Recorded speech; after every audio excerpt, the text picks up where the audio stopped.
ओमज्ञानतिमिरान्धस्य ज्ञानञ्जनशलाकया चक्षुरुन्मिलितं येन तस्मै श्रीगुरवे नमः। श्रीचैतन्यमनोभीष्टं स्थापितं येन भूतले स्वयं रूपा कदा मह्यं ददाति स्वपदान्तिकं। वन्देऽहं श्रीगुरू श्रीयुतापदकमलं श्रीगुरुन् वैष्णवांश श्रीरूपं साग्रजातं सहगणरघुनाथान्वितं तं सजीवं साद्वैतं सावधूतं परिजनसहितं कृष्णचैतन्यदेवं श्रीराधाकृष्णपादं सहगणललिता श्रीविशाखान्वितांश। हे कृष्ण करुणा सिन्धो दीनबन्धो जगत्पते गोपेश गोपिका कान्त राधाकान्त नमोऽस्तुते। तप्तकाञ्चन गौराङ्गी राधे श्रीवृन्दावनेश्वरी वृषभानुसुते देवी प्रणमामि हरिप्रिये। वाञ्छाकल्पतरुभ्यश्च कृपासिन्धुभ्य एव च पतितानां पावनेभ्यो वैष्णवेभ्यो नमो नमः। जय श्री कृष्ण चैतन्य प्रभु नित्यानंद श्री अद्वैत गदाधर श्रीवासादि गौरभक्तवृंद। हरे कृष्ण कृष्ण कृष्ण हरे हरे हरे राम राम राम हरे हरे। ಹರೇ ಕೃಷ್ಣ. ಎಲ್ಲ ಭಕ್ತರಿಗೂ ಪ್ರಣಾಮಗಳು. ಮತ್ತು ಎಲ್ಲ ಭಕ್ತರಿಗೂ ಗೀತಾ ಜಯಂತಿಯ ಮತ್ತು ಮೋಕ್ಷದ ಏಕಾದಶಿಯ ಹಾರ್ದಿಕ ಶುಭಾಶಯಗಳು. ಹರೇ ಕೃಷ್ಣ. ಎಲ್ಲರಿಗೂ ಶುಭವಾಗಲಿ. ಓಕೆ, ಇವತ್ತಿನ ವಿಚಾರ ಯಾವುದ್ರ ಬಗ್ಗೆ ಚರ್ಚೆ ಮಾಡೋಣ? ಎಸ್, ಮೋಕ್ಷದ ಏಕಾದಶಿಯ ಬಗ್ಗೆ ಚರ್ಚೆ ಮಾಡೋಣ. 11 ದಿನಾಂಕ 11 ಮತ್ತು ಡಿಸೆಂಬರ್ 2024 ಮೋಕ್ಷದ ಏಕಾದಶಿ ಇದೆ. ಸೊ ಮೋಕ್ಷದ ಏಕಾದಶಿ ಬಗ್ಗೆ ನಾವು ಸಂಕ್ಷಿಪ್ತವಾಗಿ ತಿಳ್ಕೊಳ್ಳೋಣ ಇವತ್ತಿನ ಕ್ಲಾಸಲ್ಲಿ. ಜೊತೆಗೆ ನಾನು ಲಾಸ್ಟ್ ಕ್ಲಾಸಲ್ಲಿ ಏಕಾದಶಿಯ ಬಗ್ಗೆ ಸ್ವಲ್ಪ ಮಾಹಿತಿಯನ್ನು ಕೊಟ್ಟಿದ್ದೆ. ಏಕಾದಶಿ ಅಂದರೆ ಏನು, ಏಕಾದಶಿಯ ಉತ್ಪನ್ನ ಆಗಿದ್ದು ಹೇಗೆ, ಏಕಾದಶಿ ಅಂದರೆ ಯಾರು, ಏಕಾದಶಿನ ಯಾವ ದಿನ ಮಾಡಬೇಕು, ಯಾವ ದಿನ ಮಾಡಬಾರ್ದು, ಮತ್ತು ಏಕಾದಶಿನ ಏನೇನು ಸ್ವೀಕಾರ ಮಾಡಬೇಕು, ಅಂದರೆ ಆಹಾರ ಯಾವ್ಯಾವ ಆಹಾರವನ್ನು ಸ್ವೀಕಾರ ಮಾಡಬೇಕು, ಮತ್ತು ಏನೇನು ತಿನ್ನಬಾರ್ದು, ಇದ್ರ ಬಗ್ಗೆ. ಜೊತೆಗೆ ಕೆಲವೊಂದು ಮೂರ ರಾಕ್ಷಸನ್ನ ಕೊಂದಿದ್ದು. ಸೊ ಏಕಾದಶಿ ಉತ್ಪನ್ನದ ಬಗ್ಗೆ ನಾವು ಕೂಡ ತಿಳ್ಕೊಂಡಿದ್ವಿ. ಯಾರು ಏಕಾದಶಿಯ ಬಗ್ಗೆ ಅದು ಬೇಸಿಕ್ ನಾಲೆಡ್ಜ್ ಇತ್ತು ಅದರಲ್ಲಿ. ಸ್ವಲ್ಪ ಬಿಗಿನರ್ಸಿಗೆ ಅಂದರೆ ಯಾವ ದಿನ ಕೃಷ್ಣ ಪಕ್ಷ, ಶುಕ್ಲ ಪಕ್ಷ, ಅದೆಲ್ಲ ಕರೆಕ್ಟಾಗಿ ಸಂಕ್ಷಿಪ್ತವಾಗಿ ಅದನ್ನು ಎಕ್ಸ್ಪ್ಲೇನ್ ಮಾಡಿದ್ದೀನಿ. ಸೊ ಈ ರೆಕಾರ್ಡಿಂಗ್ನ ಈ ಕ್ಲಾಸನ್ನು ನೀವು ಕೇಳಬೇಕು ಅಂತಂದರೆ ಮೊದಲು ಹಿಂದೆ ಕೊಟ್ಟಿರ್ತಕ್ಕಂಥ ಏಕಾದಶಿ ಕ್ಲಾಸನ್ನು ಕೇಳಿ ಆಮೇಲೆ ಈ ಕ್ಲಾಸಿಗೆ ಬರಬೇಕು. ಯಾಕೆಂದರೆ ಅದ್ರ ಕಂಟಿನ್ಯೂಷನ್ನೇ ಇದಿದೆ. ಸೊ ಡಿಸ್ಕ್ರಿಪ್ಷನಲ್ಲಿ ಲಿಂಕ್ ಕೊಟ್ಟಿರ್ತೀವಿ. ಸೊ ಫಸ್ಟ್ ಹೋಗಿ ಅದನ್ನು ನೋಡಿ ಸ್ವಲ್ಪ ತಿಳ್ಕೊಂಡು ಬನ್ನಿ. ಅದನ್ನು ತಿಳ್ಕೊಂಡ್ರೆ ಇದನ್ನು ತಿಳ್ಕೊಳ್ಳೋದಕ್ಕೆ ಸಾಧ್ಯ. ಅದನ್ನು ನೋಡಿಲ್ಲ ಅಂತಂದರೆ, ಅದನ್ನು ಕೇಳಿಲ್ಲ ಅಂತಂದರೆ ಈ ಕ್ಲಾಸನ್ನು ತಿಳ್ಕೊಳ್ಳೋದು ಸ್ವಲ್ಪ ಕಷ್ಟ ಆಗುತ್ತೆ. ಸೊ ದಯವಿಟ್ಟು ಅದಕ್ಕೆ ರಿಕ್ವೆಸ್ಟ್ ಮಾಡ್ತಾಯಿದ್ದೀನಿ, ಫಸ್ಟು ಆ ಕ್ಲಾಸನ್ನು ಕೇಳಿ, ಅದಾದಮೇಲೆ ಈ ಕ್ಲಾಸನ್ನು ಕೇಳಿ. ಸೊ ಲಾಸ್ಟ್ ಕ್ಲಾಸಲ್ಲಿ ನಾನು ಹೇಳ್ದಾಗೆ ನೆಕ್ಸ್ಟ್ ಕ್ಲಾಸಲ್ಲಿ ಏಕಾದಶಿಯ ವೈಜ್ಞಾನಿಕ ಕಾರಣಗಳ ಬಗ್ಗೆ ತಿಳ್ಕೊಳ್ಳೋಣ ಅಂತ ಹೇಳಿದ್ದೆ. ಆ್ಯಕ್ಚುಲಾಗಿ ಏಕಾದಶಿ ಫಾಲೋ ಮಾಡೋದಕ್ಕೆ ಅಷ್ಟೇ ಸಾಕು. ಯಾಕೆಂದರೆ ಶಾಸ್ತ್ರಗಳಲ್ಲಿ ಹೇಳಿದೆ ಏಕಾದಶಿ ತುಂಬ ಅತ್ಯುತ್ತಮವಾದಂತಹ ವ್ರತ. ಏಕಾದಶಿಯನ್ನು ಫಾಲೋ ಮಾಡೋದ್ರಿಂದ ಒಳ್ಳೆಯ ಪ್ರತಿಫಲಗಳು ನಮಗೆ ಸಿಗತ್ತೆ ಅಂತ. ಆ್ಯಕ್ಚುಲಾಗಿ ಆಚಾರ್ಯರು ರೆಕಮೆಂಡ್ ಮಾಡಿದ್ದಾರೆ ಏಕಾದಶಿ ಮಾಡಬೇಕು ಅಂತ. ನಮಗೆ ಅಷ್ಟೇ ಸಾಕಾಗುತ್ತೆ. ಈ ವೈಜ್ಞಾನಿಕ ಕಾರಣಗಳು ಇದೆಲ್ಲ ನಮಗೇನು ಬೇಕಾಗೇ ಇಲ್ಲ. ಆದ್ರೂ ಕೆಲವರು ಇರ್ತಾರೆ, ನಮಗೆ ಅಯ್ಯೋ ಉಪವಾಸ ಇರಬೇಕಾ, ಏನಕ್ಕೆ ಇರಬೇಕು, ಏನು ಲಾಭ ಸಿಗುತ್ತೆ, ಅದರಿಂದ ಏನಾದರೂ ಲಾಭ ಸಿಗಬೇಕಲ್ಲ. ಕೆಲವರು ಹೇಳ್ತಾರೆ ಏನು ಏಕಾದಶಿ ಅಂತೆ, ದೇವತೆ ಅಂತೆ, ಅವರು ಬಂದ್ರಂತೆ, ಪ್ರಕಟ ಆದ್ರಂತೆ. ಕೆಲವರು ನಂಬೋದೇ ಇಲ್ಲ ಇದನ್ನೆಲ್ಲ. ಸೊ ಅಂಥವರಿಗೆ ನಂಬಿಕೆಯನ್ನು ಬರೆಸೋದಕ್ಕೆ ಮಾತ್ರ ಇದು. ಆ್ಯಕ್ಚುಲಾಗಿ ಭಕ್ತರಿಗೆ ಇದು ಅವಶ್ಯಕತೆನೇ ಇಲ್ಲ ವೈಜ್ಞಾನಿಕ ಕಾರಣ. ಸೊ ಅಂಥವರಿಗೆ ನಂಬಿಕೆಯನ್ನು ಬರೆಸೋದಕ್ಕೋಸ್ಕರ ವೈಜ್ಞಾನಿಕ ಕಾರಣಗಳನ್ನು ಕೊಡಬೇಕಾಗತ್ತೆ. ಓಕೆ, ಡೈರೆಕ್ಟ್ ಕ್ಲಾಸಿಗೆ ಹೋಗೋಣ. ಓಕೆ, ನಾವು ಡಿ ಎನ್ ಎ ಬಗ್ಗೆ ಕೇಳಿರ್ತೀವಿ. ನಾವು ಹಲವಾರು ಸಲ ಓದಿದ್ದೀವಿ ಕೂಡ, ಸ್ಕೂಲ್ಗಳಲ್ಲಿ, ಕಾಲೇಜ್ಗಳಲ್ಲಿ, ಸೈನ್ಸ್ ಬುಕ್ಕಲ್ಲಿ ನಾವು ಡಿ ಎನ್ ಎ ಬಗ್ಗೆ ಓದಿದ್ದೀವಿ. ಅಟ್ಲೀಸ್ಟ್ ಎಲ್ಲರಿಗೂ ಸ್ವಲ್ಪನಾದರೂ ಇನ್ಫಾರ್ಮೇಷನ್ ಗೊತ್ತಿದೆ ಡಿ ಎನ್ ಎ ಅಂದರೆ ಏನು ಅಂತ. ಸೊ ಇಲ್ಲಿ ಈ ಡಿ ಎನ್ ಎ ಏನು ಕೆಲಸ ಮಾಡುತ್ತೆ ಅಂತಂದರೆ, ನಮ್ಮ ಶರೀರದಲ್ಲಿ ಇರ್ತಕ್ಕಂಥ ಶರೀರದ ಒಂದು ಇನ್ಫಾರ್ಮೇಷನ್ ಏನಿದೆ ಅದನ್ನು ಕ್ಯಾರಿ ಮಾಡುತ್ತೆ. ಇದು ಡಿ ಎನ್ ಎಯ ಕೆಲಸ. ನಮ್ಮ ಅಂಗಾಂಗಗಳಲ್ಲಿ, ನಮ್ಮ ಶರೀರಗಳಲ್ಲಿ ಏನೇನೆಲ್ಲ ಆಗ್ತಾ ಇದೆ, ಸೊ ಎಲ್ಲ ಮಾಹಿತಿಯನ್ನು ಈ ಡಿ ಎನ್ ಎ ಕ್ಯಾರಿ ಮಾಡುತ್ತೆ. ಸೊ ಈ ಇದು ಡಿ ಎನ್ ಎ ಕೆಲಸ ಇರುತ್ತೆ. ಸೊ ಇದರಲ್ಲಿ ಒಂದು ಜಂಕ್ ಡಿ ಎನ್ ಎ ಅಂತ ಒಂದು ತುಂಬ ಅಂದರೆ ತುಂಬ ಸಣ್ಣ ಗಾತ್ರದ ಒಂದು ಮಾಂಸದ ತುಂಡು ಅಂತ ಅಂದ್ಕೊಳ್ಳಿ. ಅದು ಡಿ ಎನ್ ಅಲ್ಲಿ ಇದೆ, ಡಿ ಎನ್ ಎನಲ್ಲಿ ಇದೆ. ಅದನ್ನು ಜಂಕ್ ಡಿ ಎನ್ ಎ ಅಂತ ಕರೀತಾರೆ. ಏನಕ್ಕೆ ಜಂಕ್ ಡಿ ಎನ್ ಎ ಅಂತ ಕರೀತಾರೆ ಅಂತಂದರೆ, ಅದು ಏನು ಕೆಲಸನೇ ಮಾಡೋದಿಲ್ಲ. ಇವಾಗ ನಮ್ಮ ಶರೀರದಲ್ಲಿ ಪ್ರತಿಯೊಂದು ನಮ್ಮ ಬಾಡಿ ಒಳಗಡೆ ಇರ್ತಕ್ಕಂಥ ಎಲ್ಲ ಪಾರ್ಟ್ಸು ಕೆಲಸ ಮಾಡುತ್ತೆ. ಏನಾದರೂ ಒಂದು ಕೆಲಸ ಮಾಡೇ ಮಾಡುತ್ತೆ. ಸಣ್ಣ ಸಣ್ಣ ಪಾರ್ಟ್ ಕೂಡ ತುಂಬ ಇಂಪಾರ್ಟೆಂಟು ಅಲ್ವಾ? ಸೊ ಈ ಜಂಕ್ ಡಿ ಎನ್ ಎ ಏನಕ್ಕೆ ಜಂಕ್ ಅಂತ ಕರೀತಾರೆ ಅಂದರೆ, ಇದು ಏನೂ ಕೆಲಸ ಮಾಡೋದಿಲ್ಲ. ಕೆಲವ್ರು ಹೇಳ್ತಾರೆ, ವೈಜ್ಞಾನಿಕ ಸೈಂಟಿಸ್ಟ್ ಹೇಳ್ತಾರೆ, ಇದು ನೋಡಪ್ಪ ಭಗವಂತನಿಗೆ ಇದು ಮಾಡ್ತಾರೆ, ಭಗವಂತನಲ್ಲೇ ತಪ್ಪು ಕಂಡುಹಿಡಿತಾರೆ. ನೋಡಿ ಭಗವಂತನ ಸೃಷ್ಟಿ ಹೇಗಿದೆ, ಭಗವಂತ ಪರ್ಫೆಕ್ಟ್ ಇಲ್ಲ. ಭಗವಂತ ಪರ್ಫೆಕ್ಟ್ ಇದ್ದಿದ್ದರೆ ಈ ಜಂಕು ಡಿ ಎನ್ ಎ, ಈ ವೇಸ್ಟೇಜನ್ನು ಯಾಕೆ ತೆಗೆದು ನಮ್ಮ ಬಾಡಿ ಒಳಗಡೆ ಹಾಕಬೇಕಾಗಿತ್ತು ಅಂತ ಭಗವಂತನಲ್ಲೇ ತಪ್ಪನ್ನು ಕಂಡುಹಿಡಿತಾರೆ. ಬಟ್ ಅವರಿಗೆ ನಂತರ ಗೊತ್ತಾಗುತ್ತೆ, ಅನೇಕ ಏನು ಹೇಳ್ತಾರೆ, ಪರೀಕ್ಷೆಗಳನ್ನು ಮಾಡಿದ ಮೇಲೆ ಮತ್ತೆ ಅವರಿಗೆ ಗೊತ್ತಾಗುತ್ತೆ ಆ ಜಂಕ್ ಡಿ ಎನ್ ಎ ಎಂಥ ಒಂದು ಮುಖ್ಯವಾದಂತಹ ಕೆಲಸವನ್ನು ಮಾಡ್ತಾ ಇದೆ ಅಂತ ವಿಜ್ಞಾನಿಗಳಿಗೆ ನಂತರ ಗೊತ್ತಾಗತ್ತೆ. ಅದು ಏನಪ್ಪ ಅದು ಏನು ಅದು ಜಂಕು ಡಿ ಎನ್ ಎ ಕೆಲಸ ಮಾಡುತ್ತೆ ಅಂತಂದರೆ, ಇವಾಗ ಡಿ ಎನ್ ಎ ಏನಿದೆ ಅದು ಸ್ಖಲಿತ ಆಗುತ್ತೆ. ಅಂದರೆ ತೆಗೆಯೋದು ಮುಚ್ಚೋದು ಈ ರೀತಿ ಸ್ಖಲಿತ ಆಗುತ್ತೆ. ಪ್ರತಿ ಸಲವೂ ಈ ಡಿ ಎನ್ ಎ ಸ್ಖಲಿತ ಆದಾಗ ಈ ಜಂಕು ಡಿ ಎನ್ ಎ ಒಂದು ಸಣ್ಣ ಭಾಗ, ತುಂಬ ತುಂಬ ತುಂಬ ಸಣ್ಣ ಭಾಗ, ಒಂದು ಕಣದಷ್ಟು ಅದು ಬೀಳತ್ತೆ, ವೇಸ್ಟ್ ಆಗುತ್ತೆ, ಬೀಳತ್ತೆ. ಸೊ ಅಂದರೆ ಅದು ಬಿದ್ದಾಗ ಏನಾಗುತ್ತೆ, ಇದ್ರ ಅರ್ಥ ಏನಪ್ಪ ಅಂತಂದರೆ, ಅವಾಗ ನಾವು ಅನ್ಕೋಬೇಕು ನಮ್ಮ ಅಂದರೆ ಸ್ವಲ್ಪ ಒಂದು ಕಣದಷ್ಟು ಅದು ಲಾಸ್ ಆಗುತ್ತೆ. ಅದು ಲಾಸ್ ಆದಮೇಲೆ ಇದ್ರ ಅರ್ಥ ಏನಪ್ಪ ಅಂದರೆ, ನಮ್ಮ ಆಯಸ್ಸು ಕಡಿಮೆ ಆಯಿತು. ಒಂದು ಸಣ್ಣ ಭಾಗ ಲಾಸ್ ಆಗುತ್ತೆ, ಸೊ ನಮ್ಮ ಆಯಸ್ಸು ಏನಾಗುತ್ತೆ, ಕಡಿಮೆ ಆಯಿತು ಅಂತ ಅನ್ಕೋಬೇಕು. ಅಂದರೆ ಇದು ಜಂಕ್ ಡಿ ಎನ್ ಏನಪ್ಪ ಅಂತಂದರೆ, ಇವಾಗ ಶೂ ಕೇಸ್ ಇರುತ್ತೆ, ಶೋ ಕೇಸ್ ಅಲ್ಲ, ಶೂ ಖಾಲಿ ಹಾಕೊಳ್ತೀವಲ್ಲ, ಕೇಸ್ ಇರುತ್ತೆ. ಕೇಸ್ ಅಂತಂದರೆ ಇವಾಗ ಅಲ್ಲಿ ಲೇಸ್ ಬರುತ್ತಲ್ಲ ಶೂ ಕಟ್ಟೋದಕ್ಕೆ, ಅದರದ್ದು ಆ ಕಡೆ ಈ ಕಡೆ ಕೇಸ್ ಇರುತ್ತೆ. ಅಂದರೆ ಸ್ವಲ್ಪ ಪ್ಲ್ಯಾಸ್ಟಿಕ್ಕಲ್ಲಿ ಮಧ್ಯದಲ್ಲಿ ಎಂಡಿರೋ ಥರ ಇರುತ್ತೆ, ಲಾಸ್ಟಲ್ಲಿ ಅದನ್ನು ಒಂದು ಪ್ಲ್ಯಾಸ್ಟಿಕ್ಕಲ್ಲಿ ಅದನ್ನು ಇದು ಮಾಡಿರ್ತಾರೆ, ಕ್ಲೋಸ್ ಮಾಡಿರ್ತಾರೆ. ಯಾಕೆಂದರೆ ಅದು ಎಂಡಿರೋದು ಏನಿದೆಯೋ ಅದು ಬಿಚ್ಕೋಬಾರ್ದು ಅಂತ. ಅಂದರೆ ಇವಾಗ ಆ ಕಡೆ ಈ ಕಡೆ ಏನು ಕ್ಲೋಸ್ ಮಾಡಿರ್ತಾರೋ ಅದನ್ನು ಬಿಚ್ಚಿಬಿಟ್ರೆ ಏನಾಗುತ್ತೆ, ಶೂ ಲೇಸ್ ಅದು ವೇಸ್ಟ್ ಆಗುತ್ತೆ. ಅಂದರೆ ಎಲ್ಲ ಎಂಡಿರೋದೆಲ್ಲ ಬಂದುಬಿಡುತ್ತೆ, ಮತ್ತು ಅದು ಯೂಸ್ಲೆಸ್ ಆಗುತ್ತೆ. ಸೊ ಅದೇ ರೀತಿಯಲ್ಲಿ ಡಿ ಎನ್ ಎ, ನಮ್ಮ ಮೇನ್ ಡಿ ಎನ್ ಎ ಯಾವುದು ಇನ್ಫಾರ್ಮೇಷನ್ನ ಕ್ಯಾರಿ ಮಾಡುತ್ತೋ ಆ ಮೇನ್ ಡಿ ಎನ್ ಎ ಏನಿದೆ ಮಧ್ಯದಲ್ಲಿದೆ, ಆಯಿತಾ? ಸೊ ಈ ಜಂಕು ಡಿ ಎನ್ ಎ ಏನಿದೆ ಆ ಕಡೆ ಈ ಕಡೆ ಇದೆ. ಅದನ್ನು ಆ್ಯಕ್ಚುಲಾಗಿ ನಾವು ಆ ಡಿ ಎನ್ ಎನ ಪ್ರೊಟೆಕ್ಟ್ ಮಾಡ್ತಿದ್ದೆ. ಆ ಡಿ ಎನ್ ಎ ಯಾವುದು ಇನ್ಫಾರ್ಮೇಷನ್ ಕೊಡ್ತಿದ್ದೋ ಆ ಇನ್ಫಾರ್ಮೇಷನ್ನ ಪ್ರೊಟೆಕ್ಟ್ ಮಾಡ್ತಾಯಿದ್ದೆ ಈ ಜಂಕು ಡಿ ಎನ್ ಎ. ಬಟ್ ಏನಾಗುತ್ತೆ, ಒಂದೊಂದು ಸಲ ಅದು ಡಿ ಎನ್ ಎ ಸ್ಖಲಿತ ಆಗ್ತಾ ಇದ್ದಂಗೆ ಜಂಕು ಡಿ ಎನ್ ಎ ಪೀಸ್ ಆಗಿ ಅದು ವೇಸ್ಟ್ ಆಗುತ್ತೆ, ಲಾಸ್ ಆಗುತ್ತೆ. ಅದೆಷ್ಟು ಲಾಸ್ ಆಗುತ್ತೆ, ಅದೆಷ್ಟು ಬೇಗ ಅದು ಮುಗ್ದೋಗುತ್ತೋ. ಏಕೆಂದರೆ ಸಣ್ಣದಾಗಿ ಹೋದರೆ ಓಕೆ, ಬೇಗ ಅದು ಚೂರು ಹೋಗುತ್ತೆ, ಕಣದಷ್ಟು.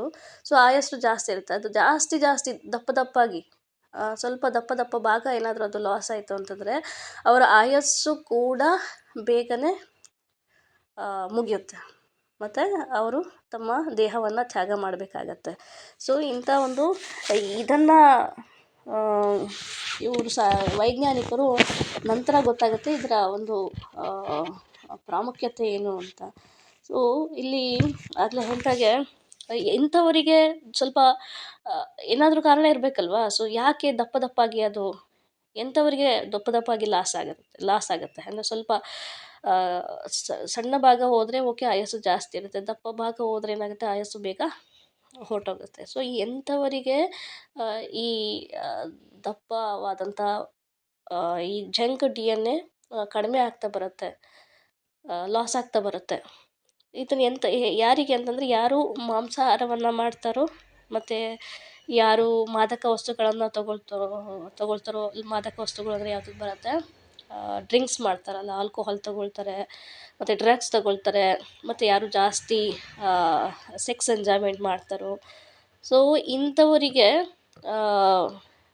ಜಂಕ್ ಡಿ ಎನ್ ಎ ಬಹಳ ಬೇಗ ಲಾಸ್ ಆಗುತ್ತೆ ಮತ್ತು ಅವರು ಸಾವಿಗೆ ತುಂಬ ಹತ್ತಿರ ಆಗ್ತಾರೆ, ಬಹಳ ಬೇಗ ಸಾವಿಗೆ ಹತ್ತಿರ ಆಗ್ತಾರೆ.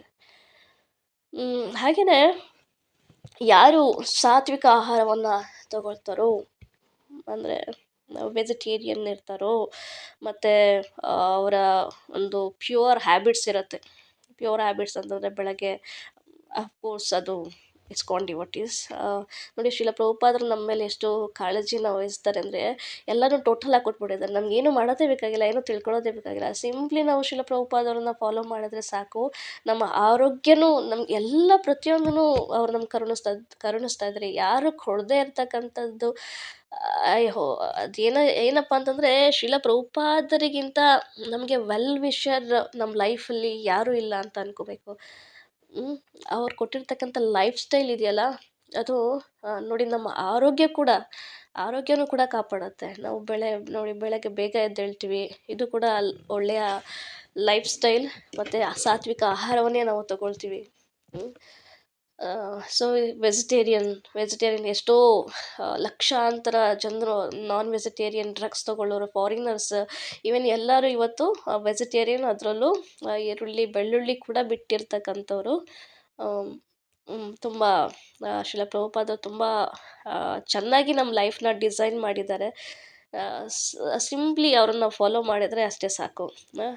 ಸೊ ನಮಗೆ ಸಾತ್ವಿಕ ಲೈಫ್ ಸ್ಟೈಲನ್ನು ನಮಗೆ ಕೊಟ್ಟಿದ್ದಾರೆ ಶ್ರೀಲ ಪ್ರಭುಪಾದರು. ಸೊ ಇಲ್ಲಿ ಏನು ಹೇಳ್ತಿದೆ ಅಂದರೆ ಯಾರು ವೆಜಿಟೇರಿಯನ್ ಇರ್ತಾರೋ ಮತ್ತು ಅವರ ಪ್ಯೂರ್ ಹ್ಯಾಬಿಟ್ಸ್ ಏನಿರುತ್ತೋ, ಒಳ್ಳೆಯ ಹವ್ಯಾಸಗಳನ್ನು ಇಟ್ಕೊಂಡಿರ್ತಾರೋ, ಸೊ ಅಂಥವರಿಗೆ ಈ ಡಿ ಎನ್ ಎ ಏನಾಗುತ್ತೆ, ಸ್ವಲ್ಪ ಕಣವಾಗಿ ಸಣ್ಣದಾಗಿ ಅಥವಾ ಕಡಿಮೆ ಭಾಗದಲ್ಲಿ ಅದು ಲಾಸ್ ಆಗ್ತಾ ಬರುತ್ತೆ. ಸೊ ನಮ್ಮ ಆಯಸ್ಸು ಕೂಡ ಹೆಚ್ಚಾಗುತ್ತೆ. ಇದನ್ನು ವಿಜ್ಞಾನಿಗಳು 2009ರಲ್ಲಿ ಇದನ್ನು ಕಂಡುಹಿಡಿದ್ರು ಮತ್ತು ಅವರಿಗೆ ನೊಬೆಲ್ ಪ್ರಶಸ್ತಿ ಸಿಕ್ತು.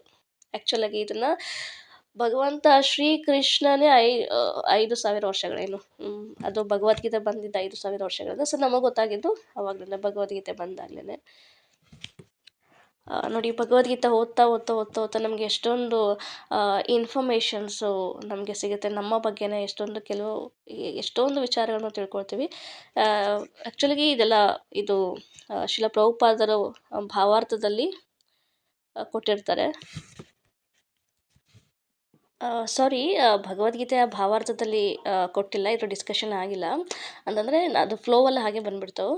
ಆ್ಯಕ್ಚುಲಾಗಿ ನಾವು ಯಾವಾಗ ಈ ಸಾತ್ವಿಕ ಭಗವದ್ಗೀತೆಯಂತಹ ಗ್ರಂಥಗಳನ್ನು, ಶ್ರೀಮದ್ ಭಾಗವತದಂತಹ ಗ್ರಂಥಗಳನ್ನು, ಸಾತ್ವಿಕ ವಿಚಾರಗಳನ್ನು ನಾವು ಯಾವಾಗ ಡಿಸ್ಕಷನ್ ಮಾಡ್ತೀವಿ, ಸೊ ಆವಾಗ ಈ ರೀತಿಯ ಸಾತ್ವಿಕ ವಿಚಾರಗಳು ನಾವು ಡಿಸ್ಕಷನ್ ಮಾಡೋದಕ್ಕೆ ಸಾಧ್ಯ ಆಗುತ್ತೆ. ಸೊ ಇದನ್ನು ಹೇಳೋದಕ್ಕೆ ಬಂದೆ. ಓಕೆ, ಸೊ ಇದನ್ನೇ ನೋಡಿ, ಕೃಷ್ಣ ಇದನ್ನೇ ಏಕಾದಶಿ ಅಂತ ಕರೆದ್ರು. ಸೊ 2009ರಲ್ಲಿ ಗೊತ್ತಾಯಿತು ವಿಜ್ಞಾನಿಗಳಿಗೆ. ಅದು ಎಷ್ಟೊಂದು ಪರೀಕ್ಷೆಗಳನ್ನು ಮಾಡಿ ಎಲ್ಲ ಮಾಡಿದ ಮೇಲೆ ಅವ್ರಿಗೆ ಗೊತ್ತಾಯಿತು ಮತ್ತು ಅವರಿಗೆ ನೊಬೆಲ್ ಪ್ರಶಸ್ತಿ ಕೂಡ ಸಿಕ್ತು. ಬಟ್ ಕೃಷ್ಣ ಇದನ್ನೇ ಏಕಾದಶಿ ಅಂತ ಹೇಳಿದ್ರು. ಏಕಾದಶಿ ಏನಕ್ಕೆ ಏಕಾದಶಿ ಅಂತಂತ ಹೇಳಿದ್ರು ಅಂದರೆ, ಇದರಲ್ಲಿ ಇನ್ನೊಂದು ವಿಚಾರ ಇದೆ. ಏನಪ್ಪ ಅಂತಂದರೆ, ಈ ಡಿ ಎನ್ ಎ ಏನಿದೆ, ಸಣ್ಣ ಭಾಗದ ಡಿ ಎನ್ ಎ ಏನಿದೆ, ಇದು ಕಡಿಮೆ ಆಗಿ ನಮಗೆ ಲಾಸ್ ಆಗಬೇಕು ಅಂತಂದರೆ, ಕಣವಾಗಿ ಅದು ಹೋಗಬೇಕು, ಜಾಸ್ತಿ ಭಾಗ ಅದು ಹೋಗಬಾರ್ದು ಅಂತಂದರೆ ನಮಗೆ 15 ದಿನಗಳಿಗೊಮ್ಮೆ ಇನ್ನೂ ಉಪವಾಸ ಮಾಡಬೇಕಾಗತ್ತೆ. ಎಷ್ಟು? 15 ದಿನಗಳಿಗೆ ಒಮ್ಮೆ ಅಲ್ಲ, ತಿಂಗಳಿಗೆ 2 ಸಲ, 15 ದಿನಕ್ಕೆ 1 ಸಲ ಉಪವಾಸ ಮಾಡಬೇಕಾಗತ್ತೆ. ಎಷ್ಟು? 36 hours. ಇದನ್ನು ವಿಜ್ಞಾನಿಗಳು ಕಂಡುಹಿಡಿದ್ರು. ಸೊ 36 hours ನಮಗೆ ಉಪವಾಸ ಮಾಡಬೇಕಾಗಿರತ್ತೆ. ಸೊ ಈ ಉಪವಾಸ ಮಾಡಿದಾಗ ಏನಾಗುತ್ತೆ, ಈ ಡಿ ಎನ್ ಎ ತುಂಬ ಸುರಕ್ಷಿತವಾಗಿ, ಈ ಜಂಕ್ ಡಿ ಎನ್ ಎ ತುಂಬ ಸುರಕ್ಷಿತವಾಗಿ ಇರುತ್ತೆ ಮತ್ತು ನಮ್ಮ ಆಯಸ್ಸು ಕೂಡ ಜಾಸ್ತಿ ಆಗುತ್ತೆ. ಸೊ ಇದನ್ನೇ ಅವರು ಕಂಡುಹಿಡಿದ್ರು. 15 ದಿನಕ್ಕೊಂದ್ಸಲ 36 ಅವರ್ಸ್ ಉಪವಾಸ ಮಾಡಬೇಕು ಮತ್ತು ವೆಜಿಟೇರಿಯನ್ ಆಗಿರಬೇಕು ಮತ್ತು ಪ್ಯೂರ್ ಹ್ಯಾಬಿಟ್ಸ್ ಇರಬೇಕು. ಸೊ ಅಂಥವರ ಒಂದು ಡಿ ಎನ್ ಎ ಏನಿದೆ ಅದು ಸೇಫಾಗಿರುತ್ತೆ ಅಂತ ಹೇಳ್ತಾರೆ. ಸೊ ಇದನ್ನೇ ನೋಡಿ ಶ್ರೀಲ ಪ್ರಭುಪಾದರು ನಮಗೆ ಏಕಾದಶಿಯ ರೂಪದ, ಅಂದರೆ ಕೃಷ್ಣನೇ ಕೊಟ್ಟಿರೋದು ಏಕಾದಶಿ. ಸೊ ಅದನ್ನು ನಮಗೆ ಇಂಟ್ರೊಡ್ಯೂಸ್ ಮಾಡಿದ್ರು, ನಮ್ಮಂಥ ಪತಿತಾತ್ಮಗಳಿಗೆ ಇಂಟ್ರೊಡ್ಯೂಸ್ ಮಾಡಿದ್ದು ಯಾರು? ಶ್ರೀಲ ಪ್ರಭುಪಾದರು. ನಾವಿವತ್ತು ಏಕಾದಶಿ ಮಾಡ್ತಿದ್ದೀವಿ ಅಂದರೆ ಯಾರ ಕಾರಣ? ಸೊ ಶ್ರೀಲ ಪ್ರಭುಪಾದರ ಕಾರಣ. ಸೊ ಶ್ರೀಲ ಪ್ರಭುಪಾದರು ನಮಗೆ ಏಕಾದಶಿ ಕಂಪಲ್ಸರಿ ಫಾಲೋ ಮಾಡಲೇಬೇಕು. ಈ ವ್ರತವನ್ನು, ಏಕಾದಶಿ ವ್ರತವನ್ನು ಕಂಪಲ್ಸರಿ ಫಾಲೋ ಮಾಡಬೇಕು ಅಂತ ಹೇಳ್ತಾರೆ. ಸೊ ಹಾಗಾಗಿ ನೋಡಿ, ಇಸ್ಕಾನಲ್ಲಿ ಇರ್ತಕ್ಕಂಥ ಯಾರೂ ಕೂಡ ಏಕಾದಶಿಯನ್ನು ಮಾತ್ರ ಮಿಸ್ ಮಾಡೋದಿಲ್ಲ. ಸೊ ಎಲ್ಲರೂ ಕಂಪಲ್ಸರಿ ಏಕಾದಶಿ ಮಾಡೇ ಮಾಡ್ತೀವಿ. ಸೊ ಹಿಂದೆ ಮಾಡ್ತಿದ್ವಾ? ಇಲ್ಲ. ಸೊ ಇವಾಗ ಮಾಡ್ತಾಯಿದ್ವಿ ಏಕಾದಶಿ. ಸೊ ಅದು ತಿಂಗಳಿಗೆ 2 ಸಲ ಬರುತ್ತೆ. ಲಾಸ್ಟ್ ಟೈಮ್ ಡಿಸ್ಕಷನ್ ಮಾಡಿದ ಹಾಗೆ ತಿಂಗಳಿಗೆ 2 ಸಲ ಬರುತ್ತೆ. ಸೊ 36 ಅವರ್ಸ್ ಆಗುತ್ತಲ್ಲ. ಸೊ ಹೇಗೆ 36 ಅವರ್ಸ್? ಸೊ ವಿಜ್ಞಾನಿಗಳು ಹೇಳೋದು ಅದನ್ನೇ, 36 ಅವರ್ಸ್ 15 ದಿನಕ್ಕೆ ಒಂದ್ಸಲ ಮಾಡಬೇಕು ಅಂತ. ಸೊ ಅದೇ ಏಕಾದಶಿ, ನಾವು ಕೂಡ 36 ಅವರ್ಸ್ ಫಾಸ್ಟಿಂಗ್ ಮಾಡ್ತಾಯಿದ್ವಿ. ಹೇಗೆ 36 ಅವರ್ಸ್ ಅಂತಂದರೆ, ಸೊ ದಶಮಿ ದಿನ ಸೂರ್ಯ ಮುಳುಗೋದಕ್ಕೂ ಮುಂಚೆ ನಾವು ಪ್ರಸಾದ ತೊಗೊಳ್ತೀವಿ. ಸೂರ್ಯ ಮುಳುಗಿದ ಆದಮೇಲೆ ನಾವು ಪ್ರಸಾದವನ್ನು ತೊಗೊಳ್ಳಲ್ಲ. ಏಕಾದಶಿ ಹಿಂದಿನ ದಿನ ದಶಮಿ ದಿನ ಅಲ್ವಾ? ಸೊ ಸೂರ್ಯ ಮುಳುಗುವ ಕ್ಷಣದಿಂದ ಹಿಡಿದು ಬೆಳಗ್ಗೆ ಸೂರ್ಯ ಉದಯ ಆಗುವ ತನಕ ಎಷ್ಟು ಅವರ್ಸ್ ಇದೆ? ನಿನ್ನೆ ಸಂಜೆ ಸೂರ್ಯ ಮುಳುಗೋದ್ರಿಂದ ಹಿಡಿದು ಬೆಳಗ್ಗೆ ಸೂರ್ಯ ಉದಯ ಆಗುತ್ತೆ, ಎಷ್ಟು ಅವರ್ಸ್? ಮಿನಿಮಮ್ 12 ಅವರ್ಸ್ ಇದೆ. ಸೊ 12. ಸೊ ಏಕಾದಶಿ ಎಷ್ಟು ಅವರ್ಸ್? ಸೊ ಅಲ್ಲಿಂದ ಬೆಳಗ್ಗೆ ಏಕಾದಶಿ ದಿನ ಶುರುವಾಗುತ್ತೆ. ಏಕಾದಶಿ ದಿನ ದಶಮಿಯಿಂದ ಏಕಾದಶಿವರೆಗೂ 12 ಅವರ್ಸ್. ದಶಮಿ ಸೂರ್ಯ ಮುಳುಗೋದ್ರಿಂದ ಹಿಡಿದು, ಸೊ ಕನ್ಫ್ಯೂಷನ್ ಮಾಡ್ಕೋಬೇಡಿ. ಸೊ ದಶಮಿಯ ದಿನ ಸೂರ್ಯ ಮುಳುಗೋದ್ರಿಂದ ಹಿಡಿದು, ಸೊ ಅದರ ಬೆಳಗ್ಗೆ ಏಕಾದಶಿ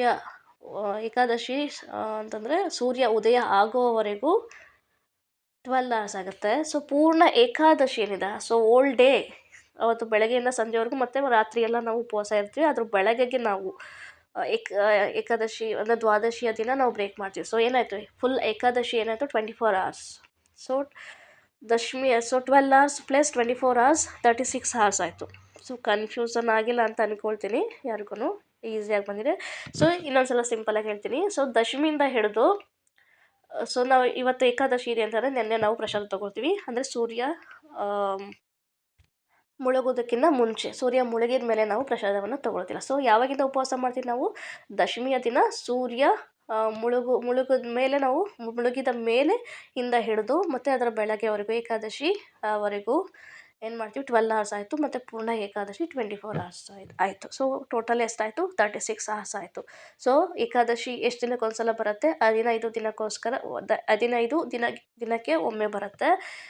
ಸೊ ತಿಂಗಳಿಗೆ 2 ಸಲ ಬರುತ್ತೆ. ಸೊ ಮತ್ತು 15 ದಿನಗಳಿಗೊಮ್ಮೆ 36 ಗಂಟೆಗಳ ಕಾಲ ನಾವು ಉಪವಾಸ ಮಾಡಬೇಕಾಗತ್ತೆ. ಸೊ ಇಲ್ಲಿ ಸೈಂಟಿಸ್ಟ್ ಏನು ಹೇಳ್ತಿದ್ದಾರೆ, 15 ದಿನಗಳಿಗೊಮ್ಮೆ 36 ಗಂಟೆಗಳ ಕಾಲ ಉಪವಾಸ ಮಾಡಬೇಕು ಅಂತ ಇವ್ರು ಹೇಳ್ತಾ ಇದ್ದಾರೆ. ಸೊ ಅದನ್ನೇ ನಾವು ಏಕಾದಶಿ ಅಂತ ನಾವು ಆಲ್ರೆಡಿ ಉಪವಾಸ ಮಾಡ್ತಾಯಿದ್ವಿ. ಸೊ ಹಾಗಾಗಿ ನಾವು ಸಾತ್ವಿಕ ಲೈಫ್ ಸ್ಟೈಲನ್ನು ಮ್ಯಾನೇಜ್ ಮಾಡ್ತಾಯಿದ್ವಿ ಶ್ರೀಲ ಪ್ರಭುಪಾದರ ಕೃಪೆಯಿಂದ. ನಮ್ಮ junk D N A rates ಏನಿದೆ ಅದು ತುಂಬ ಕಡಿಮೆ ಇದೆ, ಯಾಕಂದರೆ ನಾವು ಸಾತ್ವಿಕ ಜೀವನವನ್ನು ಮೇಂಟೈನ್ ಮಾಡ್ತಿರೋದ್ರಿಂದ.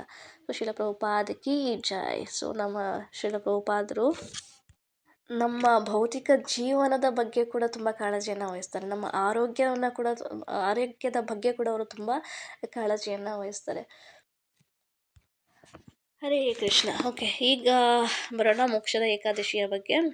ಮೋಕ್ಷದ ಏಕಾದಶಿ ಬಂದು 2024ರಲ್ಲಿ ಡಿಸೆಂಬರ್ 11ನೇ ತಾರೀಕು ಇದೆ. ಸೊ ಮೋಕ್ಷದ ಏಕಾದಶಿ ಆ್ಯಕ್ಚುಲಾಗಿ ಮೋಕ್ಷವನ್ನು ಪ್ರದಾನ ಮಾಡ್ತಕ್ಕಂಥ ಏಕಾದಶಿ.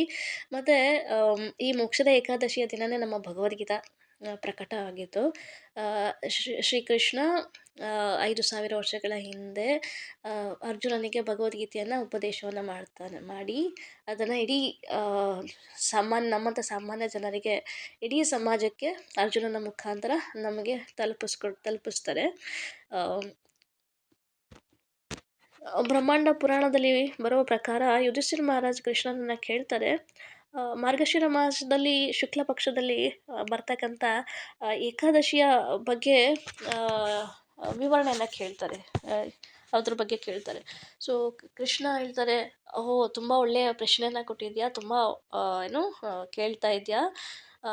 ಏಕಾದಶಿಯ ದಿನ ಏನು ಶುಕ್ಲ ಪಕ್ಷದಲ್ಲಿ ಬರ್ತಕ್ಕಂತಹ ಏಕಾದಶಿ ದಿನ, ಅದು ಯಾವುದು ಮಾರ್ಗಶಿರ ಮಾಸ ಮತ್ತು ಶುಕ್ಲ ಪಕ್ಷದಲ್ಲಿ ಬರ್ತಕ್ಕಂಥ ಏಕಾದಶಿ ಏನಿದೆ ಅದು ಮೋಕ್ಷದ ಏಕಾದಶಿ.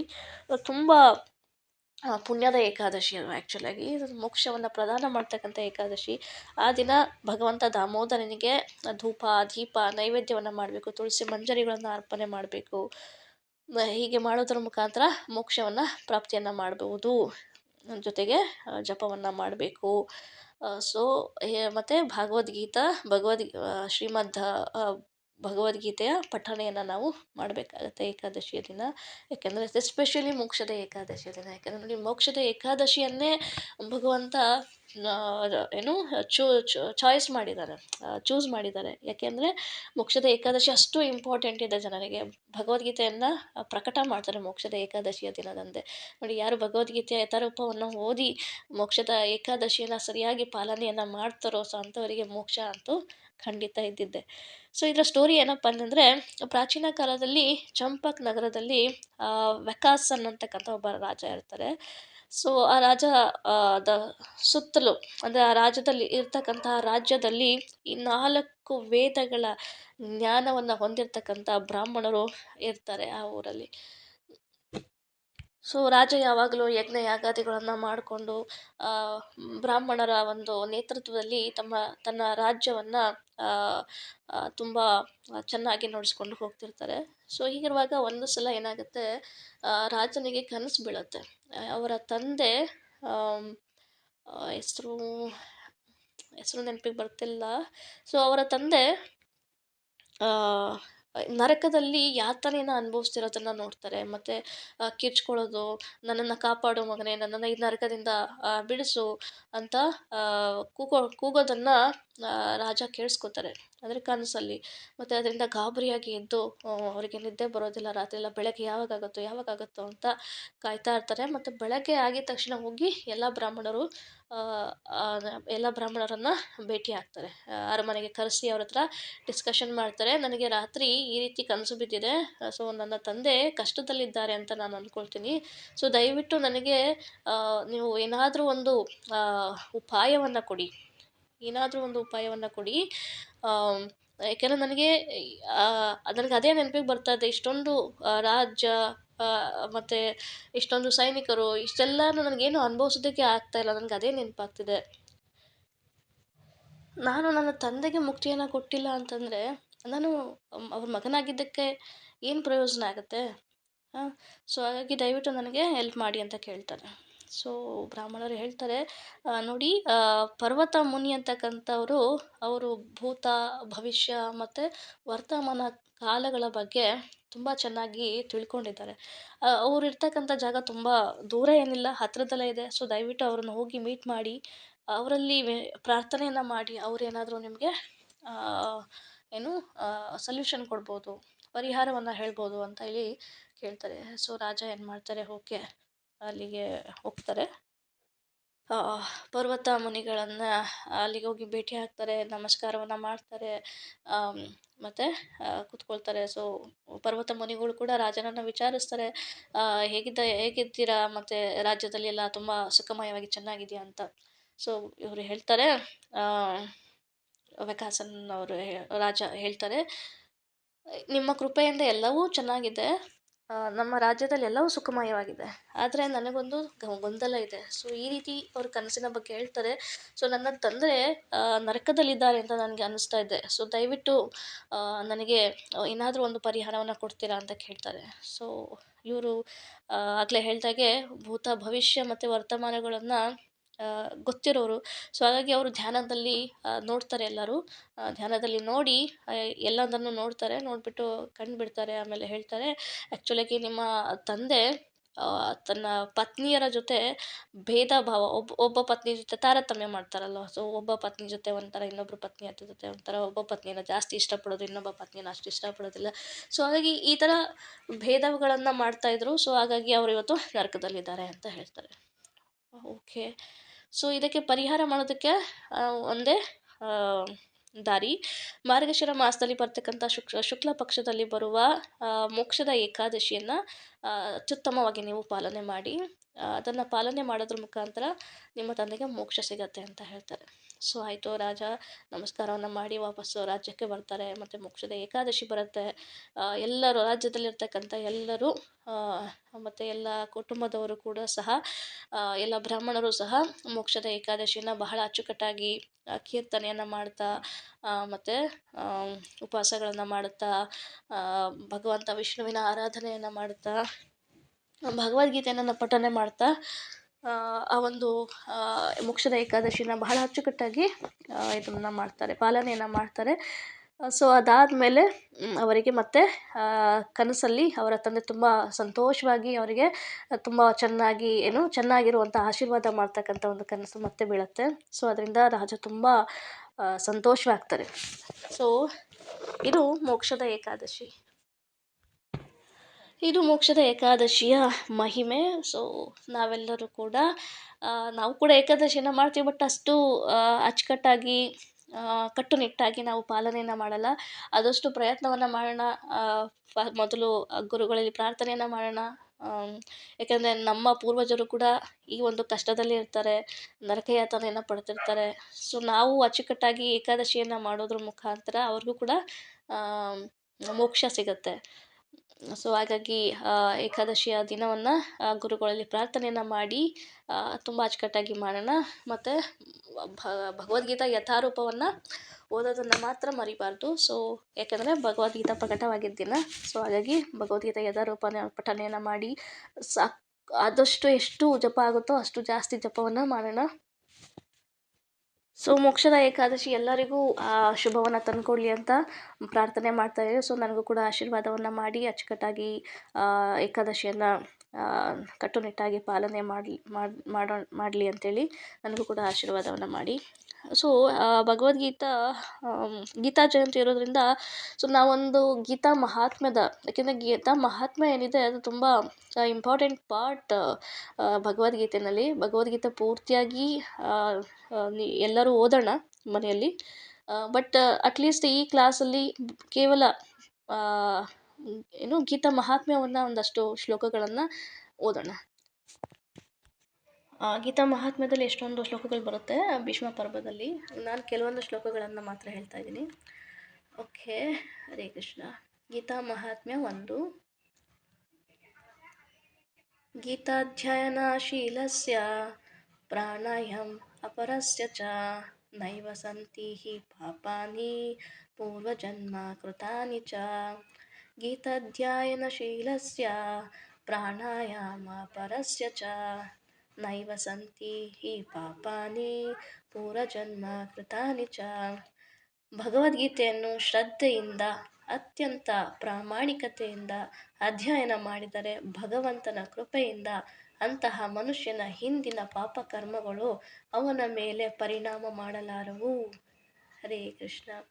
ನೋಡಿ, ಭಗವದ್ಗೀತೆಯನ್ನು ಯಾರು ಶ್ರದ್ಧೆಯಿಂದ ಮತ್ತು ಪ್ರಾಮಾಣಿಕತೆಯಿಂದ ಓದಬೇಕು. ಸೊ ಯಾರು ಆ ರೀತಿ ಓದ್ತಾರೋ ಸೊ ಅಂಥವರಿಗೆ ಹಿಂದಿನ ಜನ್ಮಗಳಲ್ಲಿ, ಯಾಕೆಂದರೆ ನಮ್ದು ಎಷ್ಟೊಂದು ಜನ್ಮಗಳಿದೆ, ಅಷ್ಟು ಜನ್ಮಗಳಲ್ಲಿ ಎಷ್ಟು ಪಾಪ ಮಾಡಿದೀವೋ ಗೊತ್ತಿಲ್ಲ. ನಮ್ಮ ಪಾಪದ ಬೆಟ್ಟಗಳು ಎಷ್ಟಿದೆಯೋ ನಮಗೆ ಗೊತ್ತಿಲ್ಲ. ಸೊ ಹಾಗಾಗಿ ಯಾರು ದಿನೇ ಗೀತಾಧ್ಯಯನವನ್ನು ಮಾಡ್ತಾರೋ ಶ್ರದ್ಧೆಯಿಂದ ಮತ್ತು ಪ್ರಾಮಾಣಿಕತೆಯಿಂದ, ಅಂತಹ ಮನುಷ್ಯನಿಗೆ ಹಿಂದಿನ ಪಾಪಕರ್ಮಗಳು ಯಾವುದೇ ಪರಿಣಾಮ ಮಾಡಲಾರದು ಅಲ್ವಾ. ಇವತ್ತು ಏನು ನಾವು ಕಷ್ಟಪಡ್ತಾ ಇದ್ದೀವೋ, ಅಥವಾ ಸುಖನೋ ಕಷ್ಟನೋ ಯಾವುದೇ ಒಂದು ಹಿಂದಿನ ಜನ್ಮದ ಒಂದು ಫಲ ಇವತ್ತು ನಾವು ಅನುಭವಿಸ್ತಾ ಇದ್ದೀವಿ. ಇವತ್ತು ನಾವು ಸುಖವಾಗಿದ್ದೀವಿ ಅಂತಂದರೆ ಹಿಂದಿನ ಜನ್ಮದ ಏನೋ ಒಂದು ಒಳ್ಳೆ ಕಾರ್ಯವನ್ನು ಮಾಡಿರ್ತೀವಿ, ಹಾಗಾಗಿ ಸುಖವಾಗಿರ್ತೀವಿ. ಬಟ್ ಈ ಸುಖ ಪರ್ಮನೆಂಟಾಗಿ ಇರೋದಿಲ್ಲ. ನಾಳೆನೂ ಸುಖ, ನಾಳಿದ್ದು ಸುಖ, ಅದ್ರ ನಾಳಿದ್ದು ಸುಖ, ದಿನಾ ಸುಖ ಇರೋದಿಲ್ಲ. ಏನಾದರೂ ಒಂದು ಕಷ್ಟ ಬಂದೇ ಬರುತ್ತೆ ಮಧ್ಯದಲ್ಲಿ. ಮೇ ಬಿ ಹೆಲ್ತ್ ಅಪ್ಸೆಟ್ ಆಗ್ಬೋದು, ಅಥವಾ ಜಾಬ್ ಹೋಗ್ಬೋದು, ಅಥವಾ ಹಣಕಾಸಿನ ಪ್ರಾಬ್ಲಮ್ಸ್ ಆಗ್ಬೋದು, ಅಥವಾ ಮನೆಯಲ್ಲಿ ಯಾರಾದರೂ ತೀರ್ಕೋಬೋದು. ಸೊ ಏನಾದರೂ ಒಂದು ದುಃಖ ಇದ್ದಿದ್ದೆ. ಸೊ ಪರ್ಮನೆಂಟ್ ಸುಖ ಇರೋದಿಲ್ಲ. ಸೊ ಏನಾದರೂ ಪಾಪ ಇವತ್ತೇನೋ ತುಂಬ ಕಷ್ಟಪಡ್ತಾ ಇದ್ದೀವಿ ಅಂತಂದರೆ ಅದಕ್ಕೆ ಹಿಂದೆ ನಾವು ಏನೋ ಪಾಪ ಮಾಡಿದ್ವಿ. ಸೊ ಹಾಗಾಗಿ ನಾವಿವತ್ತು ಕಷ್ಟವನ್ನು ಅನುಭವಿಸ್ತಾ ಇದ್ದೀವಿ. ಸೊ ಈ ಪಾಪಗಳು ಕೂಡ ಅದ್ರ ಮೇಲೆ ಡಿಪೆಂಡ್ ಆಗಿರುತ್ತೆ. ನಾವು ಜಾಸ್ತಿ ಪಾಪವನ್ನು ಮಾಡಿದರೆ ಜಾಸ್ತಿ ಕಷ್ಟವನ್ನು ಅನುಭವಿಸ್ತೀವಿ. ಕಡಿಮೆ ಪಾಪವನ್ನು ಮಾಡಿದರೆ ಕಡಿಮೆ ಪಾಪವನ್ನು ಅನುಭವಿಸ್ತೀವಿ. ಮತ್ತು ನಾಳೆ ಸುಖ ಬಂದಿದ್ದೆ ಇದು ಕೂಡ ಪಾಪ ಕೂಡ ಪರ್ಮನೆಂಟ್ ಇರೋದಿಲ್ಲ. ಇದು ಕೂಡ ಚೇಂಜ್ ಆಗುತ್ತೆ. ಬಟ್ ಕೆಲವರಿಗೆ ಜಾಸ್ತಿ ಇರುತ್ತೆ, ಕೆಲವರಿಗೆ ಕಡಿಮೆ ಇರುತ್ತೆ, ಬಟ್ ಇರುತ್ತೆ ಎಲ್ಲರಿಗೂ. ಸೊ ಹಾಗಾಗಿ ಗೀತಾ ಧ್ಯಾನವನ್ನು ಯಾರು ಮಾಡ್ತಾರೋ ಸೊ ಅಂಥವರಿಗೆ ಈ ಸಮಸ್ಯೆ ಇರೋದಿಲ್ಲ. ಅಂತಂದರೆ ಅವರಿಗೆ ಹಿಂದಿನ ಜನ್ಮದ ಪಾಪ ಕರ್ಮಗಳು ಇವ್ರ ಮೇಲೆ ಪ್ರಭಾವ ಬೀರೋದಿಲ್ಲ. ದಯವಿಟ್ಟು ಕ್ಷಮಿಸಿ. ನಾನು ಇವಾಗ ಓದಿದ್ದು ಗೀತಾ ಮಹಾತ್ಮ್ಯ 2, ಇವಾಗ ಓದ್ತಿರೋದು ಮತ್ತು ಗೀತಾ ಮಹಾತ್ಮ್ಯ 3. ಮಲಿನೇ ಮೋಚನಂ ಪುಂಸಂ ಜಲಸ್ನಾನಂ ದಿನೇ ದಿನೇ ಸಕೃದ್ಗೀತಾಮೃತ ಸ್ನಾನಂ ಸಂಸಾರ ಮಲನಾಶನಂ. ಮಲಿನೇ ಮೋಚನಂ ಪುಂಸಂ ಜಲಸ್ನಾನಂ ದಿನೇ ದಿನೇ ಸಕೃದ್ಗೀತಾಮೃತ ಸ್ನಾನಂ ಸಂಸಾರ ಮಲನಾಶನಂ. ಒಬ್ಬ ಮನುಷ್ಯನು ಪ್ರತಿನಿತ್ಯವೂ ನೀರಿನಲ್ಲಿ ಸ್ನಾನ ಮಾಡಿ ತನ್ನನ್ನು ಶುದ್ಧಿಗೊಳಿಸಿಕೊಳ್ಳಬಹುದು. ಆದರೆ ಭಗವದ್ಗೀತೆಯ ಪವಿತ್ರ ಗಂಗಾಜಲದಲ್ಲಿ ಒಮ್ಮೆಯಾದರೂ ಸ್ನಾನ ಮಾಡಿದರೆ ಅಂತಹವನ ಐಹಿಕ ಜೀವನದ ಕೊಳೆಯೆಲ್ಲ ಸಂಪೂರ್ಣವಾಗಿ ನಾಶವಾಗಿ ಹೋಗುತ್ತದೆ. ಗೀತಾ ಮಹಾತ್ಮ್ಯ 3. ನೋಡಿ, ನಾವು ಪ್ರತಿದಿನ ಸ್ನಾನವನ್ನು ಮಾಡ್ತೀವಿ, ನಮ್ಮ ಹೊರಗಿನ ದೇಹವನ್ನು ಶುಚಿ ಮಾಡ್ಕೊಳ್ತೀವಿ. ಬಟ್ ಈ ದೇಹ ಒಂದಲ್ಲ ಒಂದಿನ ನಾಶ ಆಗೋದೆ. ಈ ನಾಶ ಆಗ್ತಕ್ಕಂಥ ದೇಹವನ್ನು ನಾವು ಪ್ರತಿದಿನ ಶುಚಿ ಮಾಡ್ತೀವಿ, ಪ್ರತಿದಿನ ಅಲಂಕಾರ ಮಾಡ್ತೀವಿ. ಬಟ್ ನಿಜವಾಗ್ಲಿ ನಾವು ಅಂತ ಒಳಗಡೆ ಕೂತಿದ್ದೀವಲ್ಲ, ಆತ್ಮ ಪರ್ಮನೆಂಟ್, ಅದಕ್ಕೆ ನಾಶ ಇಲ್ಲ. ಈ ದೇಹವನ್ನು ಬಿಟ್ಟ ಮೇಲೆ ಇನ್ನೊಂದು ದೇಹವನ್ನು ಸ್ವೀಕಾರ ಮಾಡುತ್ತೆ. ಆತ್ಮಕ್ಕೆ ಎಂದೂ ನಾಶ ಇಲ್ಲ. ಸೊ ಇದು ಭಗವದ್ಗೀತೆಯಲ್ಲಿ ನಾವು ತಿಳ್ಕೊಬೋದು ಡೀಟೇಲ್ ಆಗಿ. ಸೊ ಹಾಗಾಗಿ ನೋಡಿ, ಈ ಆತ್ಮಕ್ಕೆ ನಾವು ಸ್ನಾನ ಮಾಡಿಸ್ಬೇಕು. ಜನ್ಮಾಂತರಗಳ ಒಂದು ಕೊಳೆ ಏನಿದೆ, ಆ ಪಾಪ ಏನಿದೆ, ಅದು ತುಂಬಿಕೊಂಡಿದೆ, ಅದರಲ್ಲಿ ಅಂಟ್ಕೊಂಡಿದೆ. ಸೊ ಅದನ್ನು ಹೇಗೆ ಸ್ನಾನ ಮಾಡಿಸ್ಬೇಕು, ಅದನ್ನು ಹೇಗೆ ಶುಚಿ ಮಾಡಬೇಕು, ಹೇಗೆ ಅಂತಂದರೆ ಭಗವದ್ಗೀತೆಯನ್ನು ಅಧ್ಯಯನ ಮಾಡೋದ್ರ ಮುಖಾಂತರ. ಭಗವದ್ಗೀತೆಯ ಪವಿತ್ರ ಗಂಗಾಜಲದಲ್ಲಿ ಒಮ್ಮೆಯಾದರೂ ಸ್ನಾನ ಮಾಡಿದರೆ, ಭಗವದ್ಗೀತೆಯ ಅಧ್ಯಯನ ಮಾಡೋದರ ಮುಖಾಂತರ ನಾವು ಗಂಗಾಜಲದಲ್ಲಿ ಒಮ್ಮೆ ಸ್ನಾನ ಮಾಡಿದ್ರೆ ಎಷ್ಟು ಪುಣ್ಯ ಸಿಗುತ್ತೋ ಅಷ್ಟು ಜಸ್ಟ್ ನಾವು ಭಗವದ್ಗೀತೆಯನ್ನು ಓದೋದ್ರ ಮುಖಾಂತರ ನಮ್ಮ ಆತ್ಮದಲ್ಲಿ ಅಂಟ್ಕೊಂಡಿರ್ತಕ್ಕಂಥ ಎಲ್ಲ ಮಲಿನಗಳನ್ನು ನಾವು ತೊಳೆದು ಹಾಕ್ಬೋದು. ಹರೇ ಕೃಷ್ಣ. ಓಕೆ. ಗೀತಾ ಸುಗೀತಾ ಕರ್ತವ್ಯ ಕಿಮನ್ನೈ ಶಾಸ್ತ್ರ ವಿಸ್ತರ ಹೈ ಯಾ ಸ್ವಯಂ ಪದ್ಮನಾಭಸ್ಯ ಮುಖಪದ್ಮ ಅದ್ವಿನಿಃ ಶ್ರುತಾ. ಗೀತಾ ಸುಗೀತಾ ಕರ್ತವ್ಯ ಕಿಮನ್ನೈ ಶಾಸ್ತ್ರ ವಿಸ್ತರೆ ಯಾ ಸ್ವಯಂ ಪದ್ಮನಾಭಸ್ಯ ಮುಖಪದ್ಮ ಅದ್ವಿನಿಃ ಶ್ರುತಾ. ಭಗವದ್ಗೀತೆಯನ್ನು ದೇವೋತ್ತಮ ಪರಮಪುರುಷನೇ ಹೇಳಿರುವುದರಿಂದ ಬೇರೆ ಯಾವುದೇ ವೈದಿಕ ರಚನೆಯನ್ನು ಓದುವ ಅಗತ್ಯವಿಲ್ಲ.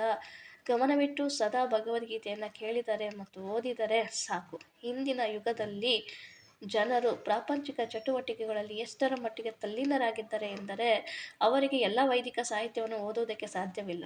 ಆದರೆ ಅದು ಅಗತ್ಯವಿಲ್ಲ. ಈ ಒಂದು ಕೃತಿ ಭಗವದ್ಗೀತೆ ಸಾಕು, ಏಕೆಂದರೆ ಅದು ಎಲ್ಲ ವೈದಿಕ ಸಾಹಿತ್ಯದ ಸಾರ. ಈಗಿನ ಕಾಲದಲ್ಲಿ ಎಲ್ಲರೂ ತುಂಬ ಬ್ಯುಸಿ ಇದ್ದಾರೆ. 8 ಅವರ್ಸ್ಗಿಂತ ಜಾಸ್ತಿ ವರ್ಕ್ ಮಾಡ್ತಾರೆ, 12 ಅವರ್ಸ್ ವರ್ಕ್ ಮಾಡ್ತಾರೆ. ಮತ್ತು traffic jam 1 hour 2 hour traffic ಜಾಮಲ್ಲೇ ಇರ್ತಾರೆ. ಬಂದಮೇಲೆ ಟಿ ವಿ ನೋಡ್ತಾರೆ, ಮಲ್ಕೋತಾರೆ. ಸೊ ಭಗವದ್ಗೀತೆ ಡಿಸ್ಟ್ರಿಬ್ಯೂಷನ್ಗೆ ಹೋಗ್ತೀವಲ್ಲ, ಸೊ ಅಲ್ಲಿ ಹೇಳ್ತಾರೆ ಭಗವದ್ಗೀತೆ ತೊಗೊಳ್ಳಿ ಅಂತಂದರೆ ಟೈಮ್ ಇಲ್ಲ ಅಂತ ಹೇಳ್ತಾರೆ. ಸೊ ಹಾಗಾಗಿ ಆ್ಯಕ್ಚುಲಿ ಎಲ್ಲ ಕೃತಿಗಳು, ಎಷ್ಟು ವೈದಿಕ ಸಾಹಿತ್ಯಗಳು ತುಂಬ ಇದೆ. ಅದನ್ನೇ ಭಗವದ್ಗೀತೆನೇ ಓದೋದಕ್ಕಾಗಲ್ಲ, ವೈದಿಕ ಕೃತಿಗಳು ಎಷ್ಟೊಂದಿದೆ. ಅದನ್ನೆಲ್ಲ ಭಗವದ್ಗೀತೆ ಇರಲಿಲ್ಲ ಅಂತಿದ್ರೆ ಎಲ್ಲ ವೈದಿಕ ಕೃತಿಗಳನ್ನು ನಾವು ಓದಬೇಕಾಗಿತ್ತು, ಅದಕ್ಕೆಲ್ಲ ಟೈಮಲ್ಲಿ ಇರ್ತಿತ್ತು. ಸೊ ಎಲ್ಲ ವೈದಿಕಗಳ ಸಾರ, ವೈದಿಕ ಸಾಹಿತ್ಯದ ಸಾರನೇ ಈ ಭಗವದ್ಗೀತೆ. ಸೊ ಅದು ಇದು ಯಾರಿಂದ ಬಂದಿದೆ? ಸ್ವಯಂ ಭಗವಂತನ ಮುಖ ಕಮಲಗಳಿಂದ, ಅವರ ಮಾತುಗಳಿಂದ ಬಂದಿದೆ ಈ ಭಗವದ್ಗೀತಾ. ಸೊ ಹಾಗಾಗಿ ಇದೊಂದು ಕೃತಿಯನ್ನು, ಇದೊಂದು ಭಗವದ್ಗೀತೆಯನ್ನು ಅಧ್ಯಯನ ಮಾಡಿದರೆ ಸಾಕು, ಎಲ್ಲ ವೈದಿಕ ಸಾಹಿತ್ಯನ ಅಧ್ಯಯನ ಮಾಡಿದಷ್ಟು ಪುಣ್ಯ. ಎಲ್ಲ ವೈದಿಕ ಸಾಹಿತ್ಯವನ್ನು ಅಧ್ಯಯನವನ್ನು ಮಾಡಿದ್ದೀವಿ ಅಂತ ಅಂದ್ಕೋಬೇಕು. ಸೊ ಗೀತಾ ಮಹಾತ್ಮ್ಯ 4. ಭಾರತಾಮೃತ ಸರ್ವಸ್ವ ವಿಷ್ಣುವಕ್ರಾದ್ವಿನಿಶ್ರುತಂ ಗೀತಗಂಗೋದಕಂ ಪೀತ್ವಾ ಪುನರ್ಜನ್ಮ ನ ವಿದ್ಯತೆ. ಭಾರತಾಮೃತ ಸರ್ವಸ್ವಂ ವಿಷ್ಣುವಕ್ರಾದ್ವಿನಿಶ್ರುತಂ ಗೀತಗಂಗೋದಕಂ ಪೀತ್ವಾ ಪುನರ್ಜನ್ಮ ನ ವಿದ್ಯತೆ. ಗಂಗಾಜಲವನ್ನು ಕುಡಿದವನಿಗೆ ಮುಕ್ತಿಯು ದೊರಕುತ್ತದೆ ಎಂದ ಮೇಲೆ ಭಗವದ್ಗೀತೆಯ ಅಮೃತವನ್ನು ಕುಡಿದವನ ವಿಷಯ ಹೇಳುವುದೇನಿದೆ? ಭಗವದ್ಗೀತೆಯು ಮಹಾಭಾರತದ ಅಮೃತ ಸರ್ವಸ್ವ. ಅದನ್ನು ಮೂಲ ವಿಷ್ಣುವಾದ ಶ್ರೀಕೃಷ್ಣನು ಹೇಳಿದ್ದಾನೆ. ಭಗವದ್ಗೀತೆಯು ದೇವೋತ್ತಮ ಪರಮ ಪುರುಷನ ಬಾಯಿಯಿಂದ ಬಂದಿದೆ. ಗಂಗೆಯು ಭಗವಂತನ ಪಾದ ಕಮಲಗಳಿಂದ ಹರಿದಿದೆ ಎಂದು ಹೇಳಲಾಗಿದೆ. ಭಗವಂತನ ಬಾಯಿಗೂ ಪಾದಗಳಿಗೂ ವ್ಯತ್ಯಾಸವಿಲ್ಲ. ಆದರೆ ನಿಷ್ಪಕ್ಷಪಾತ ದೃಷ್ಟಿಯಿಂದ ನೋಡಿದಾಗ ಭಗವದ್ಗೀತೆಯು ಗಂಗಾಜಲಕ್ಕಿಂತ ಹೆಚ್ಚಿನ ಮಹತ್ವದ್ದು ಎಂದು ಅರ್ಥ ಮಾಡಿಕೊಳ್ಳಬಹುದು. ಸೊ ಇಲ್ಲಿ ಏನು ಗಂಗಾ ಹೇಳ್ತಾರಲ್ವ, ಆಗಲೇ ಡಿಸ್ಕಷನ್ ಮಾಡಿದಾಗೆ ಓದಿನ ಶ್ಲೋಕದಲ್ಲಿ, ಯಾರು ಗಂಗಾ ಸ್ನಾನವನ್ನು ಮಾಡ್ತಾರೆ, ಇದೆಲ್ಲರಿಗೂ ಗೊತ್ತಿದೆ ಆಲ್ಮೋಸ್ಟ್. ಗಂಗಾ ಸ್ನಾನದಲ್ಲಿ ಯಾರು ಮಾಡ್ತಾರೋ ಅವ್ರ ಪಾಪದಿಂದ ಮುಕ್ತರಾಗ್ತಾರೆ. ಸೊ ಗಂಗಾ ಎಲ್ಲಿಂದ ಬಂದಿರೋದು? ಭಗವಂತನ ಪಾದಗಳಿಂದ ಬಂದಿರತಕ್ಕಂಥದ್ದು. ಮತ್ತು ಇದು ಭಗವದ್ಗೀತೆ ಎಲ್ಲಿಂದ ಬಂದಿರೋದು? ಭಗವಂತನ ಮುಖದಿಂದ ಬಂದಿರತಕ್ಕಂಥದ್ದು, ಬಾಯಿಯಿಂದ ಬಂದಿರತಕ್ಕಂಥದ್ದು. ಸೊ ಭಗವಂತನ ಪಾದಕ್ಕೂ ಮತ್ತು ಮುಖಕ್ಕೂ ಏನೂ ಡಿಫ್ರೆನ್ಸ್ ಇಲ್ಲ. ಬಟ್ ಆದರೂ ಕೂಡ ನಾವು ನಿಷ್ಪಕ್ಷಪಾತವಾಗಿ ನಾವು ಹೇಳೋದಿತ್ತು ಅಂತಂದರೆ, ಗಂಗಾಜಲಕ್ಕೆ ಪಾದಕ್ಕೆ ಹೋಲಿಸ್ಕೊಂಡ್ರೆ ಮುಖ ಅಂದರೆ ಬಾಯಿ ತುಂಬ ಶ್ರೇಷ್ಠವಾದದ್ದಲ್ವ. ಸೊ ಅಂದರೆ ನಮ್ಮ ನಾಲೆಡ್ಜ್, ನಮ್ಮ ಇದರಲ್ಲಿ ಹೇಳ್ಕೊಂಡ್ರೆ. ಬಟ್ ಭಗವಂತನಿಗೆ ಎಲ್ಲ ಒಂದೇ. ಭಗವಂತನ ಬೆರಳು, ಉಗುರು, ಕಾಲು ಎಲ್ಲ ಒಂದೇ. ಭಗವಂತನಲ್ಲಿ ಯಾವುದೇ ನಿಷ್ಪಕ್ಷಪಾತ ಇಲ್ಲ. ಬಟ್ ಆದ್ರೂ ನಾವು ನಮ್ಮ ದೃಷ್ಟಿಯಲ್ಲಿ ನೋಡ್ತೀವಿ ಅಂತಂದ್ರೂ ಕೂಡ ಗಂಗಾಜಲಕ್ಕಿಂತನೂ ಶ್ರೇಷ್ಠ ಭಗವದ್ಗೀತೆ. ಗಂಗಾಜಲ ಬಂದಿದ್ದು ಇದರಿಂದ, ಪಾದಗಳಿಂದ. ಭಗವದ್ಗೀತೆ ಬಂದಿದ್ದು ಭಗವಂತನ ಬಾಯಿಯಿಂದ. ಸೊ ಹಾಗಾಗಿ ಗಂಗಾಜಲಕ್ಕಿಂತ ಪವಿತ್ರ ಭಗವದ್ಗೀತಾ. ಸೊ ನಾವು ಗಂಗಾ ನದಿಯಲ್ಲಿ ಸ್ನಾನ ಮಾಡಬೇಕು, ನಮ್ಮ ಪಾಪಗಳನ್ನು ಕಳ್ಕೋಬೇಕು ಅಂದರೆ ಎಲ್ಲಿ ಹೋಗಬೇಕು?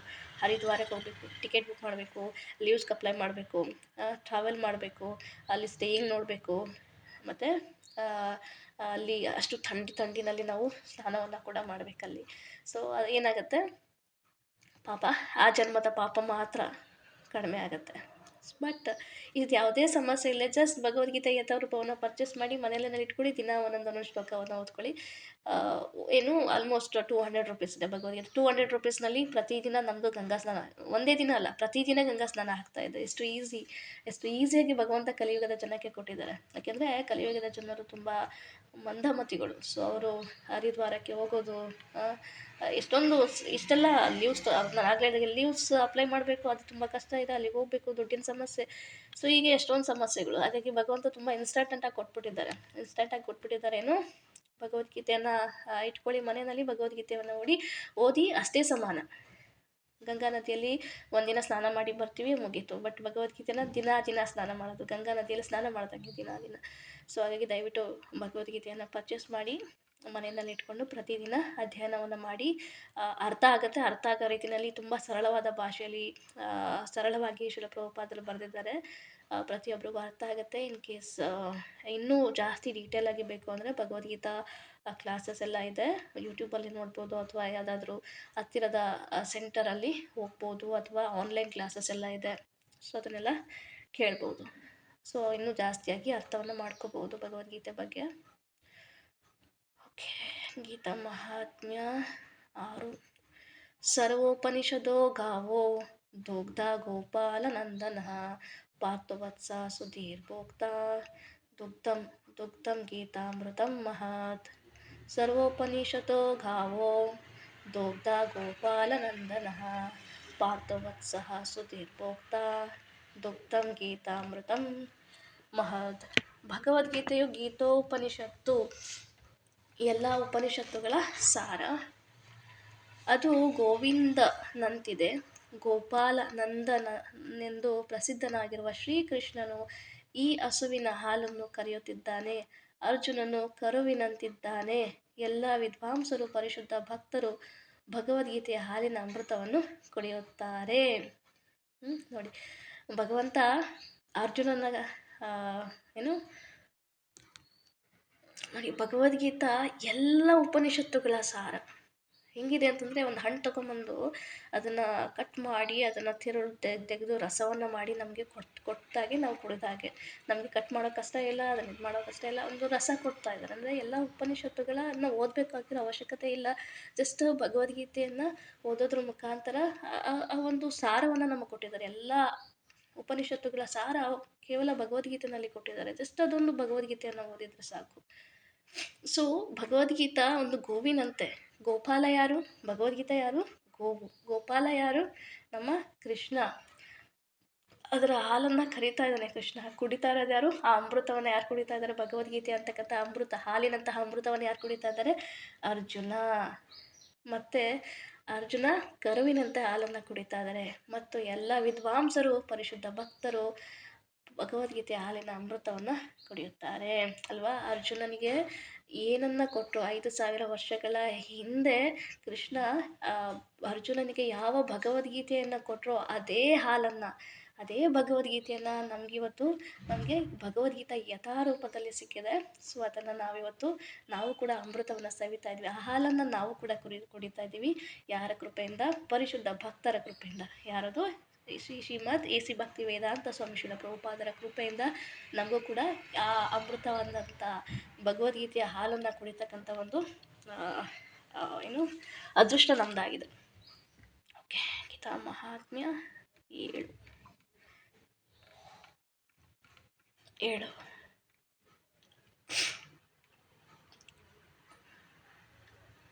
ಏಕಂ ಶಾಸ್ತ್ರಂ ದೇವಕಿ ಪುತ್ರ ಗೀತಂ ಏಕೋ ದೇವಕಿ ಪುತ್ರ ಏವ ಏಕಮಂತ್ರಸ್ತಸ್ಯ ನಾಮಾನಿ ಯಾನಿ ಕರ್ಮೇಪ್ಯಕಂ ತಸ್ಯ ದೇವಸ್ಯ ಸೇವಾ.